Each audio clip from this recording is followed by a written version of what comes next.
two topics together because they relate well. So we're talking about healthy skin. So skin cancer, ways to keep your skin healthy as one gets older. And also talking about, obviously with it being August, staying safe in the summer. And that these are issues that really tie together because during the summer, lots of sunlight, it's having an impact on all of our skin. So Dr. Love is going to guide us through some of that discussion. So I will turn it over to you all. Great. I just wanted, before I hand it over to Dr. Love, I'm Dr. Salzman at Jefferson, and just as David said, we really value the topics you've told us that you want to hear about. So a lot of the topics we've based these talks on are from what people have put in surveys or through emails, but we encourage you to let us know what else you want to learn about. And I also, some of the folks who've gone to past presentations over the past year have met some of the doctors who work with us, like Dr. Reeves and Cooperman, and they graduated and have left, and so we train physicians in geriatrics, which is the care of older patients. So these are docs who've already been to med school, already have done their training in primary care, and have gone on to do additional training to focus on care of older adults. And so we have Dr. Love with us. We'll be seeing her throughout the year. You'll meet our other fellows as well. So again, thank you all for coming, and I'll pass it over to Dr. Love. So first, I just want to say thank you so much for having us. I'm really excited to be here. And I'm not the best loudspeaker, so if I'm not loud enough, just wave your hand and I'll get louder. My hope is that at the end of this conversation, we'll have talked about not only healthy skin tips, but also some overall tips to help us all stay as healthy as possible throughout these summer months. So I wanted to start off just by opening it up and kind of talking about what we love about summer. On the first slide, I put some of my favorite things, including the beach and ice cream. But I think that it's important that while we're talking about things that we need to remember for our own safety for summer, also think about things that we love to do throughout the summer. Anybody want to throw out their favorite parts of summer? Wearing 4th. Okay. July 4th, yeah. Mm-hmm. Wearing tank tops. Go. Wearing tank. Mm-hmm. Wearing sneakers. Mm-hmm. Without strings. Cool. Those are all great. Anybody else? Yes? Seeing the ducks and listening to The ducks at Wissahickon. Yeah. Uh-huh. I like that too. Neat. So we all have different things that we love to do throughout the summer, which I think is just important to remember that while the weather's nice, to do the things that we love to do. So like I mentioned today, my hope is that while remembering the things that we like to do throughout summer, we'll also talk about some of the risks to our health that we need to pay attention to throughout the summer, and talk about how we can avoid some of those possibly dangerous parts of summer. We'll talk a little bit about skin cancer and some other skin conditions that tend to happen more frequently during the warmer months. So I put this in just to remind us all, we are in August. Hopefully this heat is starting to taper, but this summer was a really hot summer in Philly, and this is a map of the temperatures back in the end of July. And as you can see, most days were at least in the 80s, if not up into the 90s. And so I wanted to kind of open it up here to talk about what we all think about if summer can be dangerous, what sorts of things do we worry about or think about when it comes to summer and our safety. Are there any things that you guys think about more during the summer? I've had some chemical treatments on my scalp, so I worry about. I always have to go out with a hat. Okay. And when it has a rim all the way down. So wearing a hat.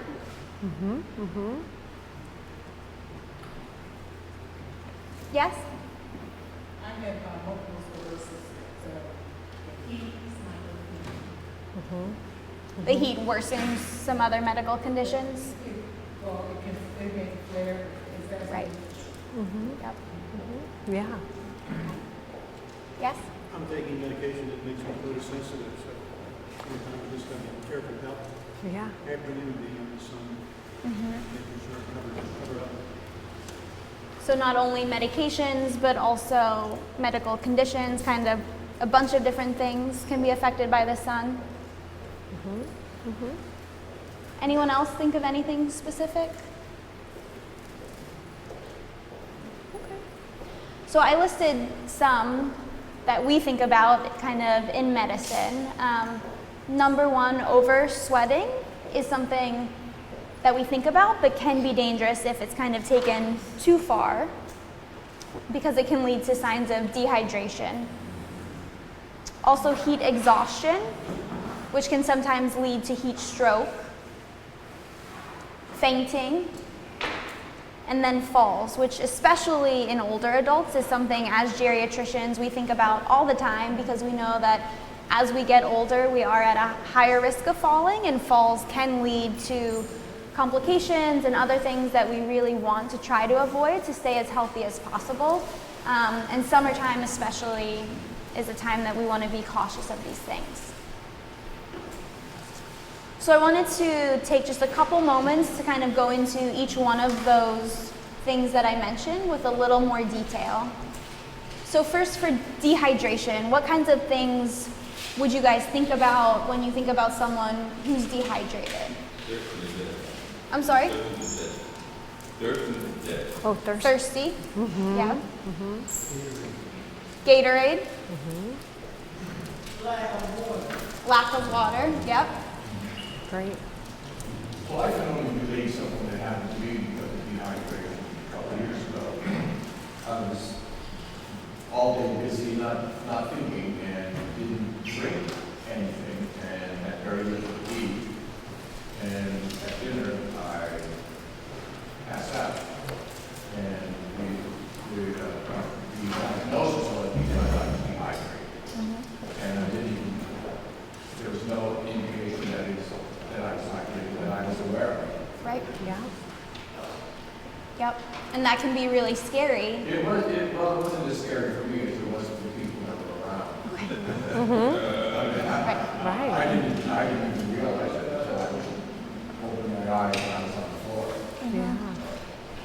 Yeah. And that's one of the things that kind of I mentioned with falls. All of these things can make you more likely to fall, but sometimes it's fainting and not just falling. So some things that I listed: if you're dehydrated, it might be because you're sweating. So we know that as folks age, our thirst receptors and our body's ability to detect when we get thirsty actually decreases. So when you're younger, if your body is craving water or some fluids, your body can usually recognize that and tell you that you're thirsty. But as you get older, you might not be quite as aware of how much fluid your body needs. And you can get more dehydrated if you are sweating, which we, yes? One thing about the urine, if your urine is dark, does that usually mean you're not drinking enough? It can be. So that's one thing that we talk about a lot. The clearer your urine is usually means that you are better hydrated. There are different things that can cause changes in urine, but that's a good way. If your urine is very dark or you're making less urine, those can be signs of dehydration. Yep. Yes. Sweating, but sweating is good. I mean, like sweating is a sign of cooling down. Exactly. Yep. So sweating allows your body to cool down. So what is there such a thing as over-sweating? So maybe I should word it a little differently. The sweating helps you cool down, but if you're sweating out too much fluid, then you might become dehydrated. What if you're sweating? Because I don't get sweating, I actually don't sweat. I'm worried about that.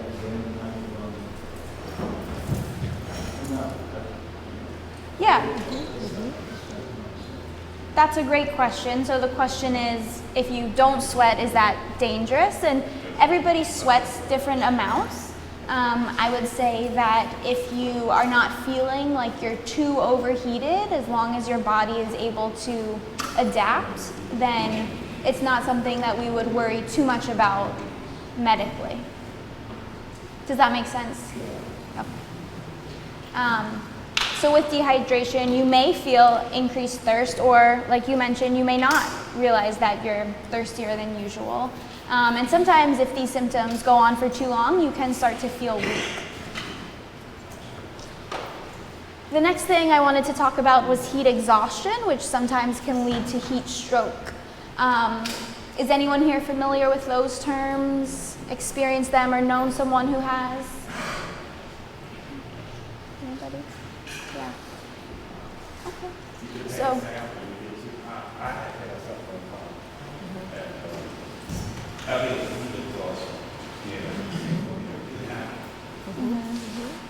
And would you feel comfortable sharing what sort of symptoms you had?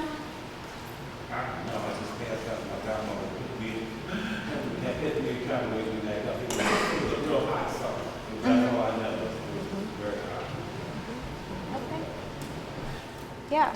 So again, kind of all these things that we're talking about can present differently in different people. But kind of medically in the office and hospital, things that we look for are things like fevers. So this is where your body might not be able to compensate and to kind of correct the temperature. So your temperature can go up high, you might have some muscle cramps all over your body. Your skin might get really hot or red or dry. You might actually feel hot if you touch your skin. And again, you can get those kind of generalized weak symptoms of feeling weak, dizzy, you might feel nauseous, and you may have some vomiting. Heat stroke is the more serious version of heat exhaustion. So we can kind of think of it as a spectrum that if you are getting heat exhaustion, if we don't correct it, then it might lead to heat stroke, which is more dangerous. So heat syncope is also fainting, which is what it sounds like some of us here have experienced. And this is where you may start to, you may lose consciousness, you may fall over, you may not. Again, you can have those kind of vague symptoms, or it may happen without these symptoms if it happens too suddenly, but feeling, yes? All these heat-related symptoms, is there a rule of thumb to undereat or overeat?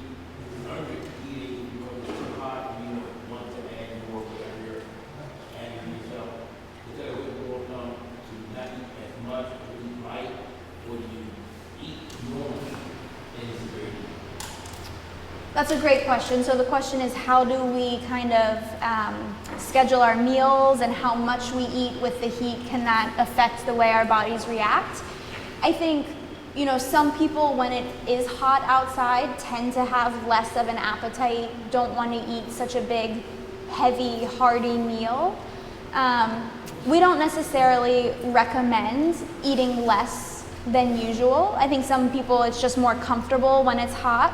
But what we definitely would recommend is making sure that you're still eating throughout the day, and if anything, eating smaller amounts more frequently, because we know that if your sugar goes low, that could put you at a higher risk of getting lightheaded or dizzy or falling, especially in the heat. And is coffee, hot coffee, good for sometimes feeling as drinking coffee with someone else? So I haven't read, I don't know if Dr. Salzman's read anything, but I haven't read anything in the medicine about not drinking hot coffee. But we will talk about coffee very briefly a little later. Okay. So again, heat syncope or fainting. Some symptoms that you might have before fainting is you might feel lightheaded, sweaty, your vision might start going a little blurry, your hearing might start sounding a little muffled, and those are signs that you may be on your way to fainting. So one thing that I just wanted to put out there is if you start to feel funny, those weird symptoms, if possible, try to sit down, even if it's sitting on the floor. Because if you are going to faint, we would want you to be lower on the floor so you don't fall. And also sometimes sitting down or putting your head between your legs can help alleviate and kind of resolve those symptoms. And as I mentioned, falls is another thing that we definitely always want to try to prevent. Any questions about all of this information on the slide? I know it's a lot of words. Okay. So now kind of what to do. I broke up those conditions that we just talked about kind of into the less serious and more serious categories. That being said, I'm not saying that dehydration, fainting, and falling are not serious, because we know that they are serious and we want to stay as healthy as possible. But I wanted to use this slide to kind of remind us that there are some things that we can do without medical help. Anybody have some ideas kind of what things you would do if you were worried or a friend or family member might show signs of dehydration or fainting or falling? Water. Yep, so give them water.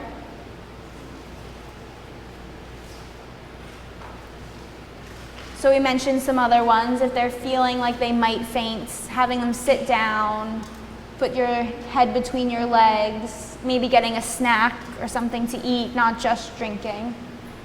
Yes? What does putting your head between your legs do for you? So if you kind of go like this, that can help the blood flow back up into your head.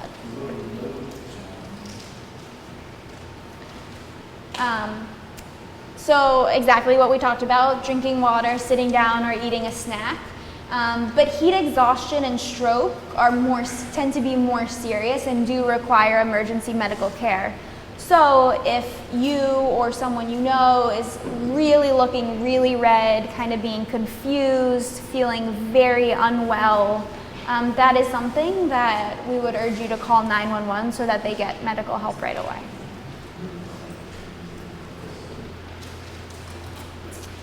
So how can we avoid these dangers? I know we've kind of already talked about some of the behavioral changes we can do. Anything that we haven't talked about so far, in general, ways to stay safe in summer that you guys have been doing or thinking about? Yeah? Basically, just try to avoid the hot weather. When it's hot and humid, I end up in the senior center where it's air conditioned. Yep. I can socialize, I can have activities. It's basically, instead of being isolated at home, because I don't want to go out and be committed, we can be out there with other people and still in the same environment. I think that's wonderful. So finding a cool place where you can be around other people, still do activities that you like to do. Yeah? Yes? Well, for me, Mm-hmm. they say it's not good to drink the shots of vodka, but that's okay because it keeps me warm. Pretty well keeps out my flashes. Yeah? Cools me from the inside out. Mm-hmm. That's what I think that's great, and being able to have that with you and kind of carry some cold water with you for as long as it can stay cold in this heat, I would say is helpful. Yeah?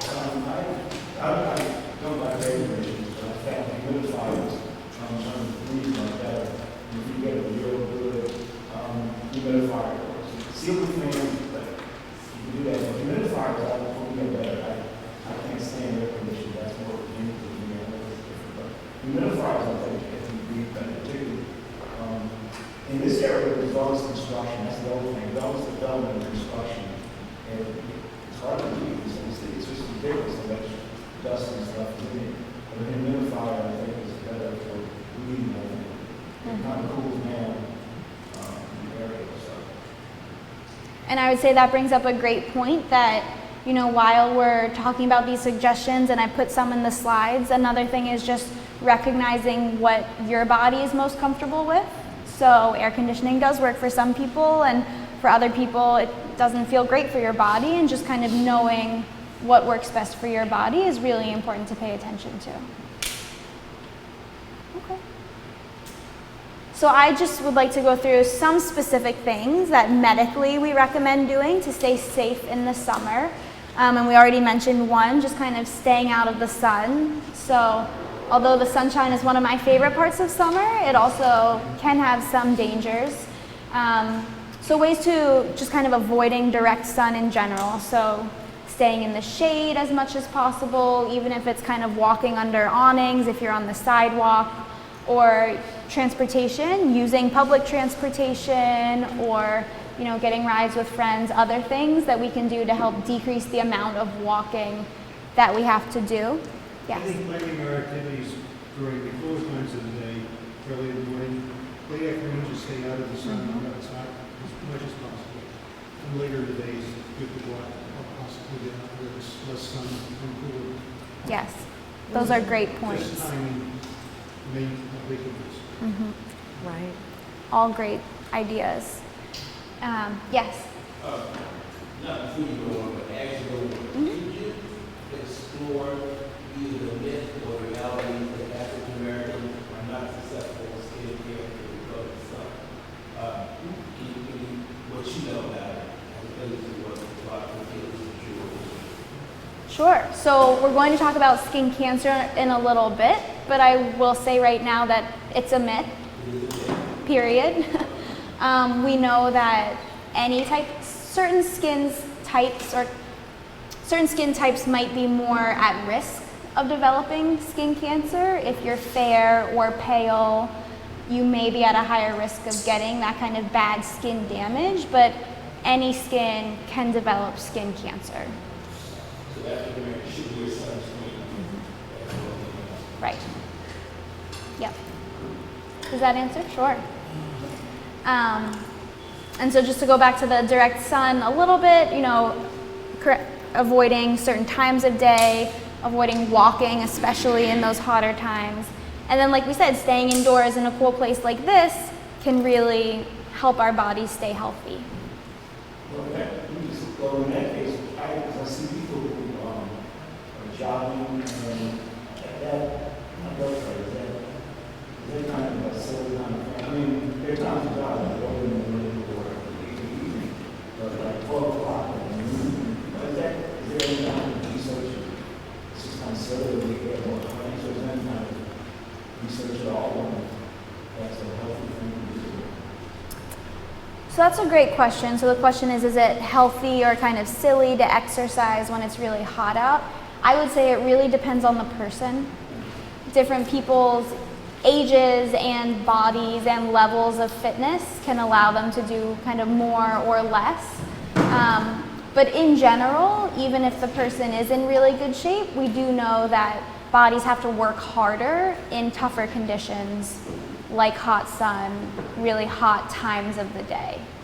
So especially in older folks who, some might be just as fit as a 30-year-old, but in general, just things to think about, I'm almost 30, I don't like running when it's between noon and 5 p.m. And again, it's just kind of knowing your body and what's comfortable for you.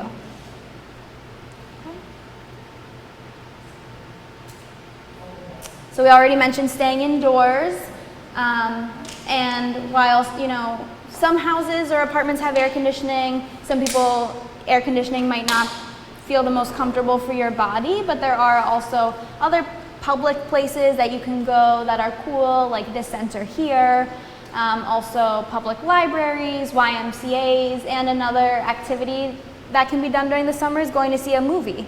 Usually they're freezing, so we'll at least be cooler than outside. So you might need a jacket actually, but just some other ideas for activities that you can still have fun and be social, but not necessarily outside all the time. Anyone else have activities that they love to do that help you stay cool during the summer? I was just going to ask on that. So is it true that even if you're in air conditioning, even for just like an hour or two, can that like reset your body almost? Yeah, so I would say it can help. If you walk outside and kind of pop into a cooler space for a little bit, your body can start to recover. I don't know if there have been studies showing an exact amount of time that your body would need to be cool, but I would say the cooler and more comfortable, the better, kind of in general. Does that answer your question?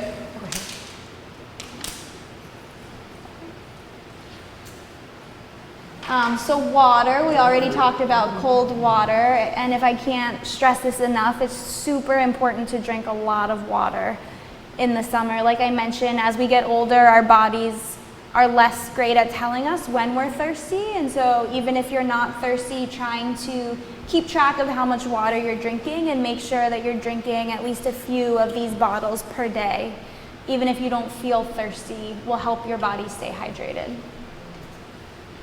And all kinds of liquid? So that's a great question and leads me to my next point. Thank you, perfect timing. So there are some drinks to avoid, and the two main ones are alcohol and caffeine. I know, right? See you later. So as much as a summer cocktail might sound delicious and help us enjoy the summer, it is something that we're not saying don't drink any of, but just be aware that both alcohol and caffeine actually cause you to urinate more and dehydrate you more. So I would say, as a rule of thumb, if you are going to drink some coffee, whether it be hot or ice or an alcoholic beverage, try to drink like 1 glass of water for every caffeine or alcohol beverage, and that'll help, you know, you live your life and drink what you want to drink, but also make sure that you're staying hydrated.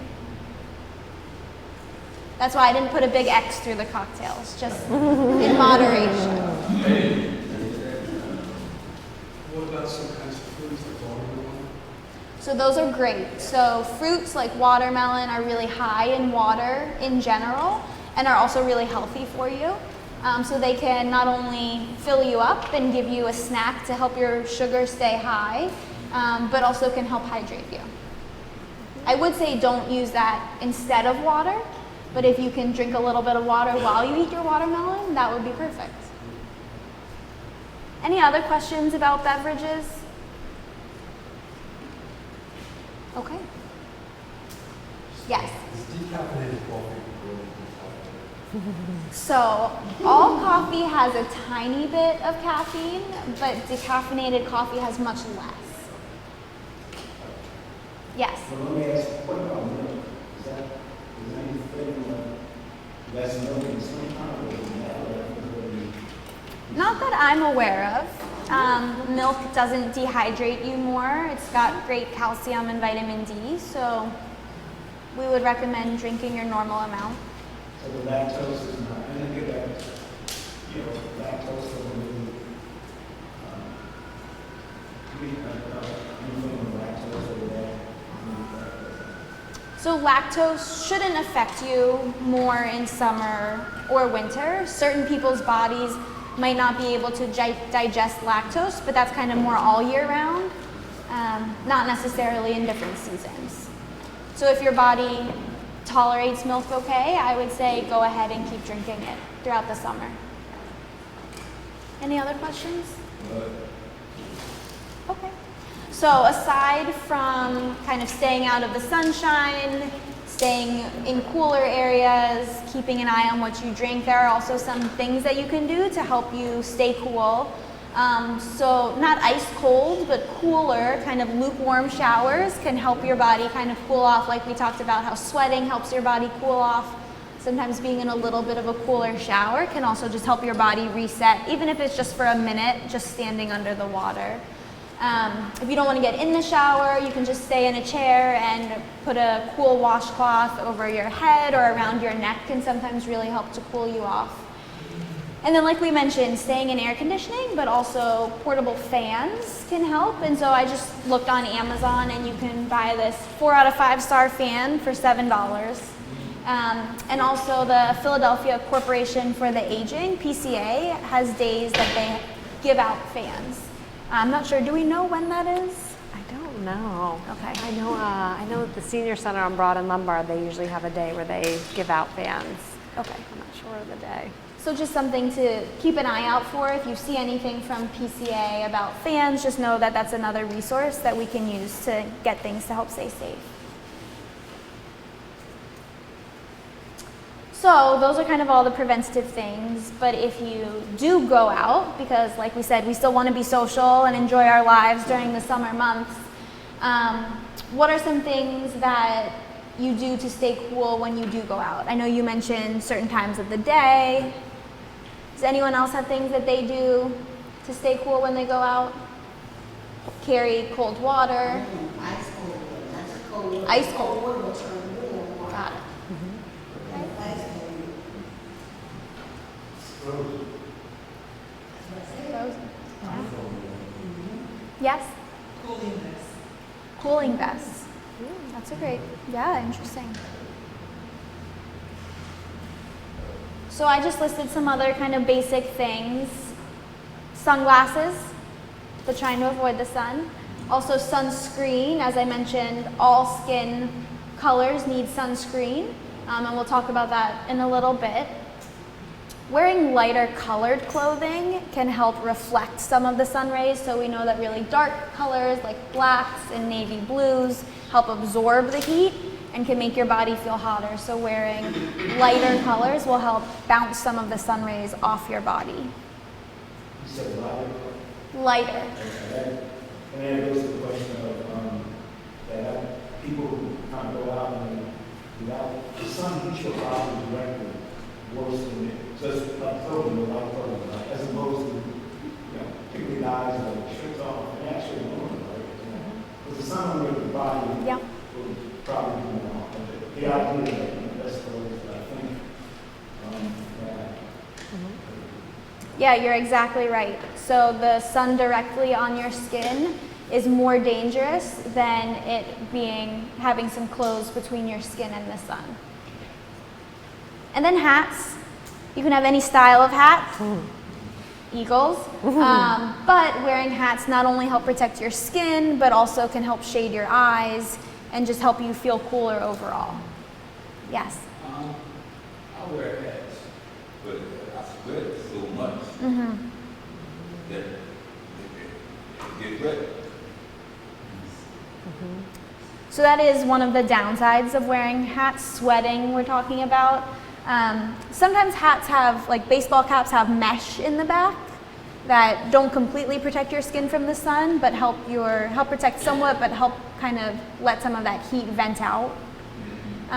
Sometimes just keeping like a washcloth or a towel with you to kind of wipe your head off in between, but I agree, it's definitely a balance. Yeah.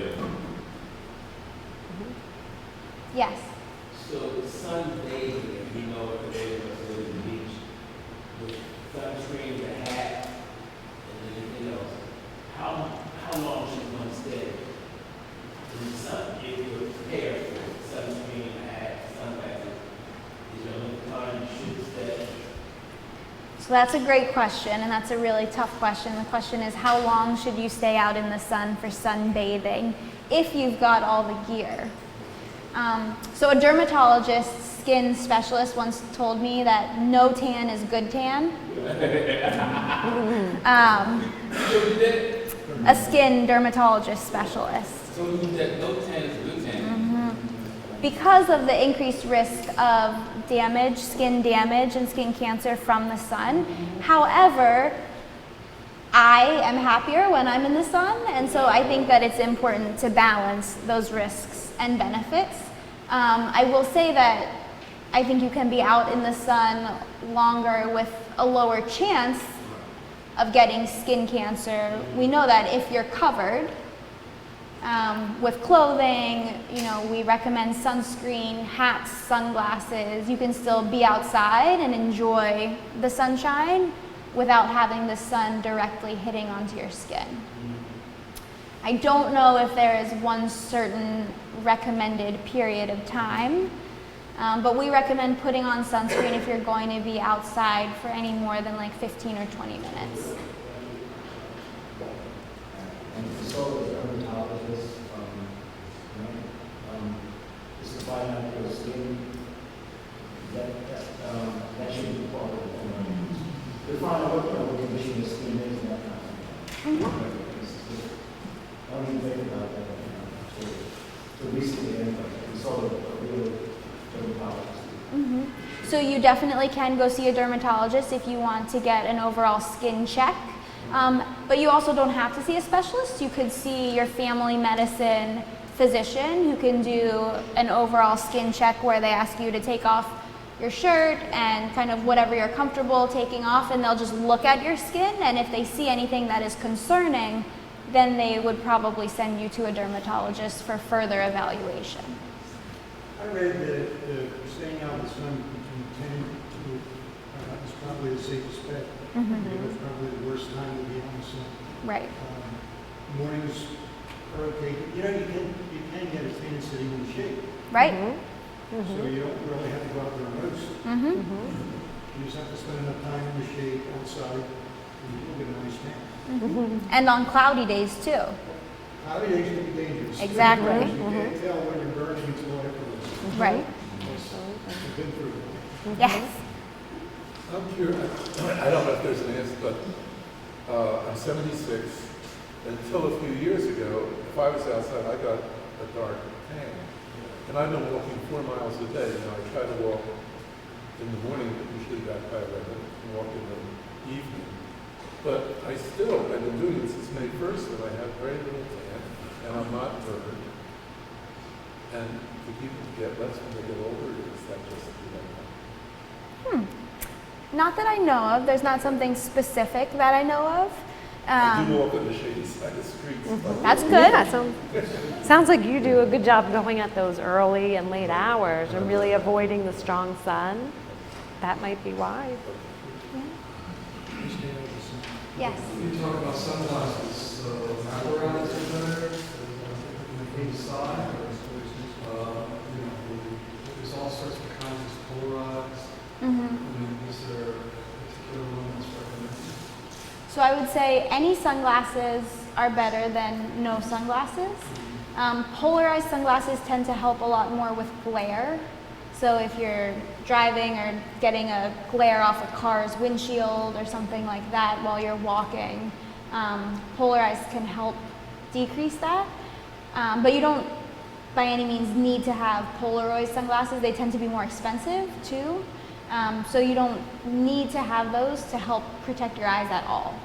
I also noticed that some of them have 2 different, like an ultraviolet. UVA and UVB. Yeah, that's it. And some of them are 100% both, some are like 80% one, and 20% the other, and stuff like that. I assume that 100% both is the best. I would assume, but to be honest, I don't know. I don't know how much of it is advertising versus science. I can't say for sure. But in regards to skin and kind of sunscreen, which we'll get into in a couple of minutes, having both UVA and UVB protection gives you the most benefit. Okay. So, right into sunscreen. So kind of what have people heard about sunscreen? Do you use sunscreen? What sorts of rules, techniques do you follow? How do you use it? Don't use it? Okay. Yes? I heard use 50 or more. Okay. We'll get to that in a minute. Anybody else have anything they especially do or don't do with sunscreen? Okay. So we've got a couple people who don't use it. I could be better at using it. So in general, we actually recommend SPF 30 or higher. And I think that there's a lot, not to speak badly about marketing and all the different products that we have, but SPF 30, if applied properly, which is, well applied onto your skin. So pretty much they recommend using a ping pong ball size amount for each part of your body. So almost a ping pong ball for your legs, and then for your arms, for your chest and your back. It's a lot, yeah. Are you showing your nutrition? No, I promise I have no disclaimers. But the more important thing even than the amount is reapplying, because as we sweat, or even if we're going in water or not going in water, your body is making water and sweating, so some of that sunscreen can come off. But the research has shown that actually SPF 30 helps protect against 97% of sunlight, the UVA and the UVB. And then if you go up to SPF 50, that helps protect against 98. So it's really only from 97 to 98% increase. And often the 50 can be higher, or sorry, can be more expensive. Yes. Using sunscreen, does that block the absorption of vitamin D or the conversion of vitamin D in the body? That's a great question. So I think it can, Yeah, right? it can. Because I've been reading where Americans are showing a lack of vitamin D. Yep. And part of it changing for not using more sunscreen all the time. Right. And we definitely see that in our office. We check vitamin D pretty frequently in our patients, and we definitely see low levels. We know that probably most older adults, at least a good number, and even people who aren't older adults can be low in vitamin D. And again, that is kind of the balance of no sun is good sun, but also for mental health, for vitamin D. What about a supplement, vitamin D supplement? Would it help?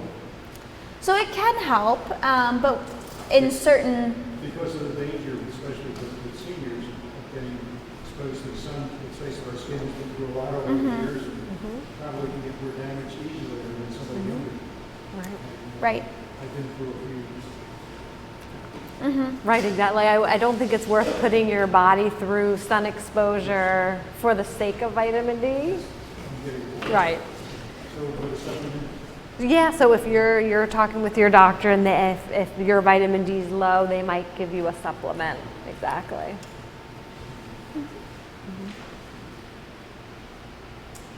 So as I mentioned, when you are looking to buy a sunscreen, looking to make sure that it does have both UVA and UVB protection, because those are the two types of sun rays that come down and both can cause skin damage.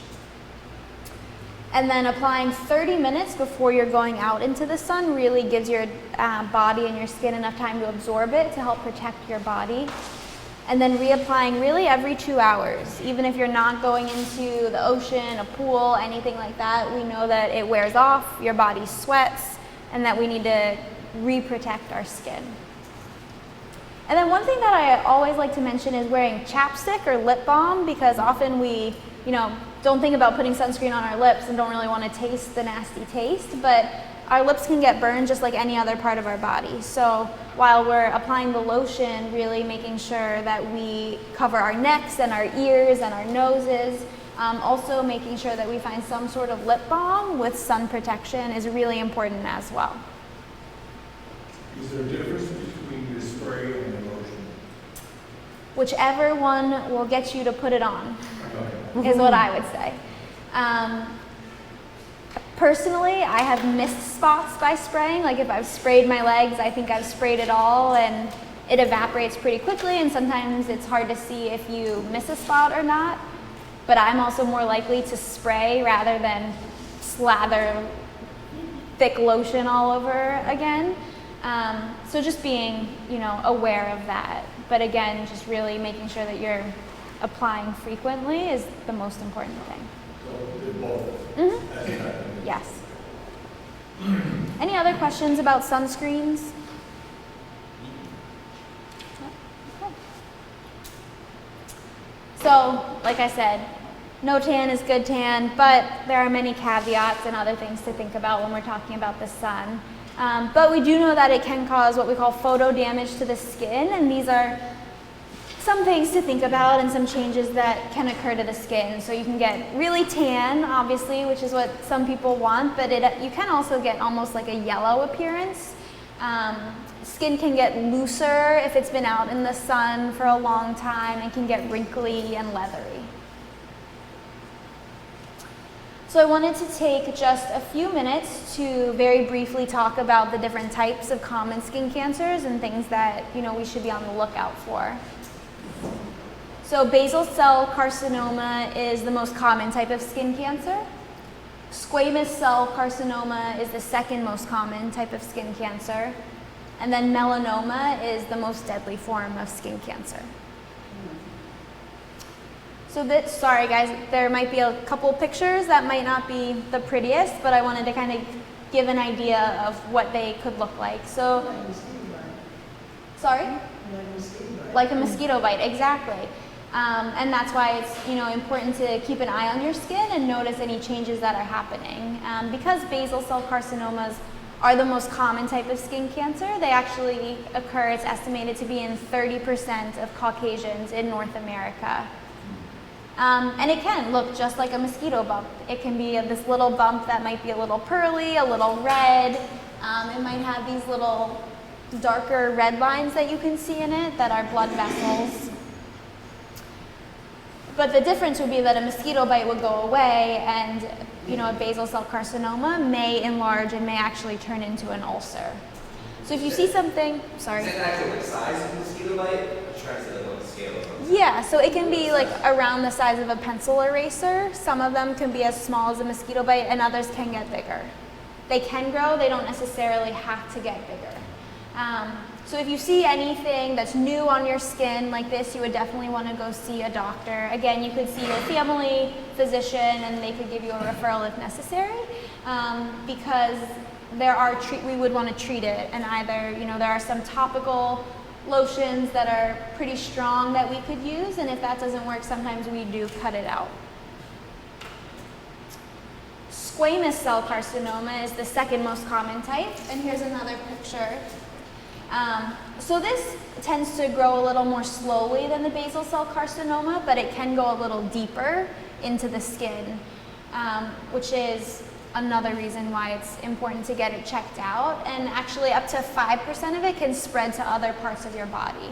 So a basal cell carcinoma usually stays local, like a mosquito bump, but squamous cell is a little more dangerous because it can go elsewhere. It can kind of less so like a mosquito bite, it can be more like a patch or an ulcer. But the treatment is the same as the basal cell, where you would want to go see a doctor and they would recommend either removing it or using some topical treatment. Is this sun damaged skin, or this is actually carcinoma? So these are the skin cancer. So that's the actual carcinoma. Sun damaged skin is something else. So that's a great question. So the difference between sun-damaged skin and carcinoma. So we know that sun-damaged skin is at a higher risk of developing carcinoma. But it's not carcinoma yet. I'm sorry? It's not carcinoma yet. Right. So you can have skin damage from sun that is not cancer. And we all probably have some form of that just from living our lives and being outside. I just saw a commercial where they showed people. The photos? Yes. Yeah. Oh It's scary. Mm-hmm. So I'm not sure, there are these commercials that show kind of a person and then under a special light, and you can see all the photo damage. That is damage that's done by the sun, but that is not cancer. Does that make sense? Yes. Okay. Yes. When you say it can go someplace else, what do you think it can go someplace else? Great question. No, yes, so that's a great question. So it's not contagious, so rubbing up against it won't transfer it, but throughout our body, different diseases can spread through our blood vessels, our kind of immune lymphatic system, all the network inside our body. And just like if you had a lung cancer or a liver cancer that could spread somewhere else, it's the same with skin cancer. So that's why we want to be on top of it. Does that make sense? Yeah. Okay. That it can go someplace else. Yes. Thank you for clarifying. I do have another question. Diabetes wounds, I notice a lot of people have that, and it looks like skin cancer, but it's not. It's from what the person doesn't take care of their feet and things like that. So that wound is not, it can be if you don't treat. Is that right? Like the same like skin cancer or? So you're talking about kind of wounds on your legs or your feet for patients who have those. So these are all great questions.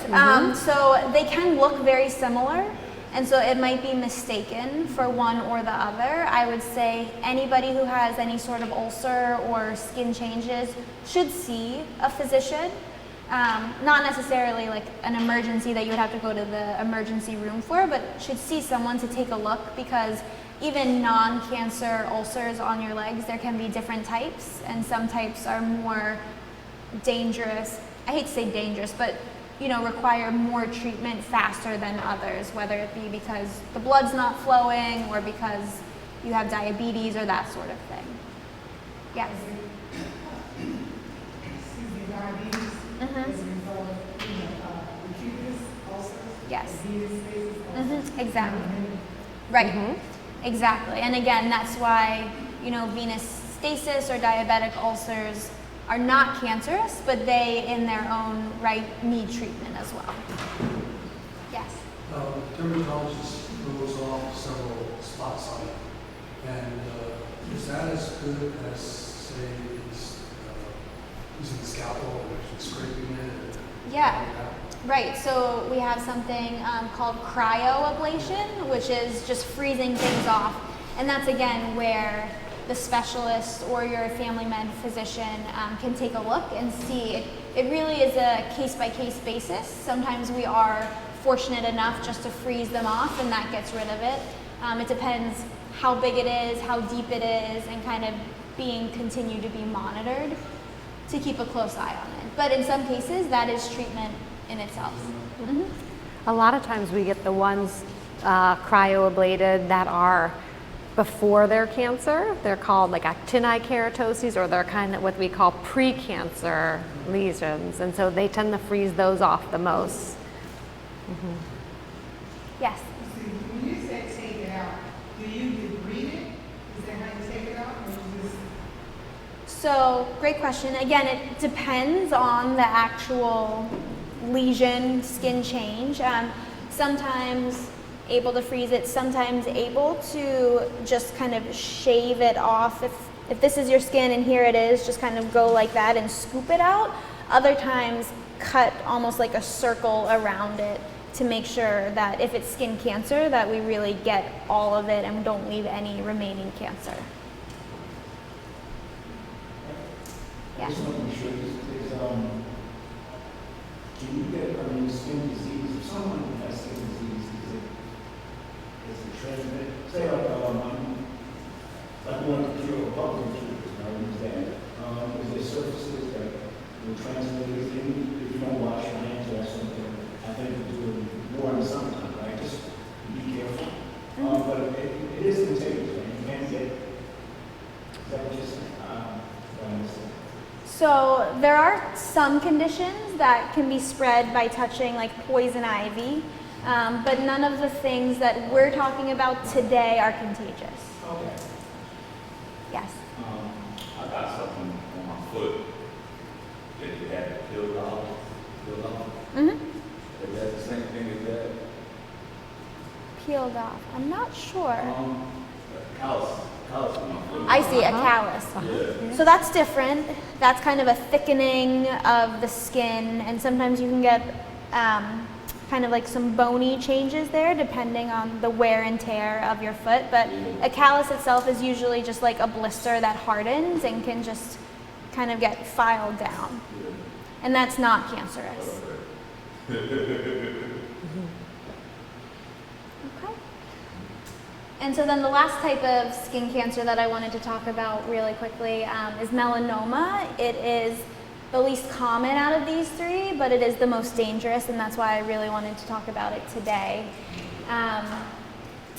So skin cancer rates are growing in the United States. So while in medicine we're doing a really good job with some diseases and improving them, skin cancer is still one that we need to work on. And the CDC estimated that by 2030 that there would be over 112,000 cases of melanoma alone. So, we're talking about skin, but the skin is an organ just like anywhere else in our body, and we need to really be careful about it.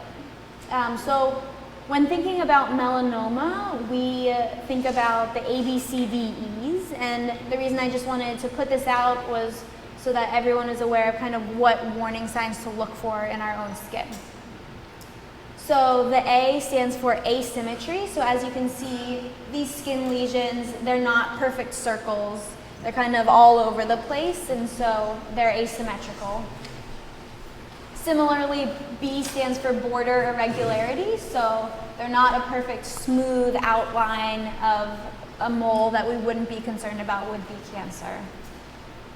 They also have color irregularity. So you know, many people have moles that are small and round and one color, and they're not really a concern from a skin cancer point of view. But if you have moles that are changing colors or have these irregular borders, those are really things to look out for. Size also matters, so if they're really big, if it's greater than 6 millimeters, which is the size of a pencil eraser, then we would ask that you go and see a doc to get checked out. And then the last thing is if they're changing. So if the color or size or shape is changing, definitely see a doctor. So I had some other skin conditions to talk about, but I know we're running low on time. Okay, I'll just go kind of quickly, but just interrupt if you have questions. Yes? Melanoma, that's something that I really should see talking quickly. Yes. So melanoma, like I talked about, the squamous cell carcinoma can spread to other parts of the body. This is definitely something that if you see any moles on your body that look like this, you should see a doctor right away.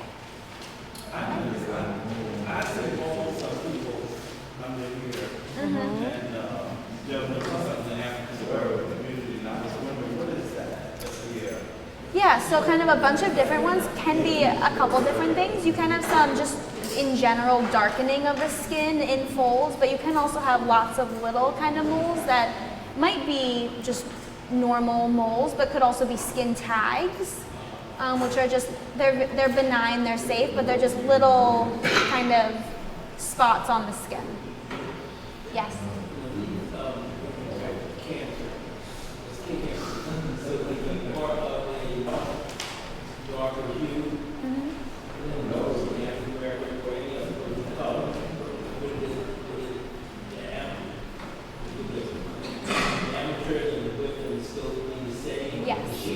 Yep. Yes. So regardless of skin color, regardless of your history of how much you've been in the sun, really regardless of anything, if you're seeing anything like this, you should see a doctor. Okay? So I'll just quickly zip through a couple more quick conditions. I just have 4 of them. Sunburn. So we talked about, can you get sunburn if you have a darker skin? The answer is yes. No matter what, anyone can get sunburned. So when you have we've already talked about what we can do to avoid sunburn, but when you have sunburn, really what can you do? So the number one most important thing is avoiding any further sun, because you already have a burn, and if you're going to burn more on top of that, that can be, you know, more harmful to the skin that's already damaged. You can take pain relievers like ibuprofen, Advil, or Tylenol to help relieve the pain if you're in pain. You can also use cool towels, you can get some aloe lotion, and also moisturizers to help alleviate the symptoms. Unfortunately, the burn itself is just going to take time to go away, so really the things that we can do is just symptomatic relief to help you feel better until your body can heal. And drinking water, again, because if you have a burn, your body is at a higher risk of getting dehydrated. Contact dermatitis is a rash that is caused by direct physical contact with something, whether it be a lotion, jewelry, clothing, and it tends to happen more frequently in the summer when it's hotter and more humid. The skin gets disrupted by something touching it, and then you have a localized inflammatory reaction where your body is kind of, you know, having a reaction to something that it didn't like. It's usually bumpy, red, and itchy. And what you can do if you have something like this is you could try some hydrocortisone cream or some ice. Often it'll go away and it will alleviate the symptoms, but if not, we would recommend you see a doctor. Lyme disease is something that I definitely wanted to quickly touch on. It's a bacterial illness, and sometimes people have symptoms so usually it presents as a rash, but those symptoms can also kind of be more generalized. You could feel like you have the flu, just kind of generally unwell, and have some joint pains. It's spread by ticks. So, and this is kind of the stereotypical bullseye rash. So if you ever see a rash that looks like this, also see a doctor, because this is pretty much the only thing that gives us this perfect rash in one spot on the body. And even though, you know, in the city we might not think about ticks, there are dogs in the city that carry ticks, there are areas of high grass, there are trees. So even if you're not out in the woods, Philly is definitely in the area where Lyme disease is something we think Is there a about. vaccine for Lyme disease? There's not. So usually you'll get this rash about 7 to 10 days after a tick has been on you. Sometimes we don't realize that a tick has been on us until we see this huge rash. And again, you need to see medical treatment because we give antibiotics to help prevent the complications. So how do you avoid it? If you're going outside in the woods or something like that, making sure you're wearing long pants, high socks, long sleeves. I know it can be tough in the summer when it's really hot, but again, it's protecting your skin from the tick. And I just wanted to put this on here because this is a map of the US, and the darker colors indicates where Lyme disease is in the United States. And as you can see, it's pretty much non-existent almost in the middle of the country, but we live in an area where there is a lot of Lyme disease. So this is something I just wanted to reiterate for our area. And then the last thing I wanted to talk about, we have to worry all the year about bug bites, spider bites, that sort of thing, but especially in the summer when we're outside more, have windows open, we're at a higher risk of getting any bug bites or bee stings. And sometimes we can have bigger reactions. So this is an example of a large local reaction. So as you can see, it's a little bigger than a little bug bite, and it can occur from a bug bite or a bee sting. You have the same symptoms of a bug bite or a bee sting, but like I said, it can be much bigger, it can be hotter, and it can be more bothersome. And if you have something like this, you can again apply some hydrocortisone cream or just do some ice to help improve your symptoms. But if it doesn't go away within a few days, we would recommend seeing a doctor to make sure there's nothing else going on. You can also take antihistamine medications, which are anti-allergy medicines, so like Zyrtec or Claritin to help with the symptoms. And again, kind of the same things that we talked about, covering your skin or using bug spray can help prevent. So just really quickly, I know we talked a lot and I kind of stepped it on the gas pedal at the end there, but just remembering to stay hydrated, drinking a lot of water, using sunscreen regardless of our skin color or how long we're really going to be outside, using bug spray as well. We can stay cool not only by staying inside, but also by changing our behaviors to stay cool even when we are outside. Checking on each other is really important to make sure your neighbors and friends are protecting themselves to stay cool and healthy as well. And then if you are at all concerned about anybody, call your doctor or call 911 if you're really concerned. Any questions? Lead is one of the biggest questions I do have. When they bite you, they don't really transmit disease or anything like that. Right. So, yes. Yeah, we can finish. Because I don't know more of the details of, because I hear a lot of people say they have problems with it. Mm-hmm. And it's hard to get rid of them. We have to throw out there because that's so. But they don't, like you said, they don't transmit, so. Yeah, so bed bugs don't transmit any diseases, but we know that they can be really bothersome. They can cause rashes. They can be really itchy, and they are they spread very quickly because they're so tiny. And the best treatment is heat. So it's really tough to do, but kind of getting everything and putting it in a hot dryer for a long period of time is the way to kill them. Yes. One thing is I used to work in the fine house. If you're going to be anywhere near tips, you pull your socks up over your pants. Yes. Yep. Try to wear light clothing and look for them. Yes. Because they can just fall out of the trees. You Exactly. don't have to actually touch anything. In Philadelphia area, is there one hospital or medical center that's known for dermatology above the others? Not that I know of. I'm biased because I've done all of my training at Jefferson, so it's kind of the only system that I know. But anybody who has been trained in dermatology, we've got a bunch of good health centers here in Philly, health networks. So I would say whichever one you could get into sooner if you're concerned about anything. Okay, thank you all so much for coming.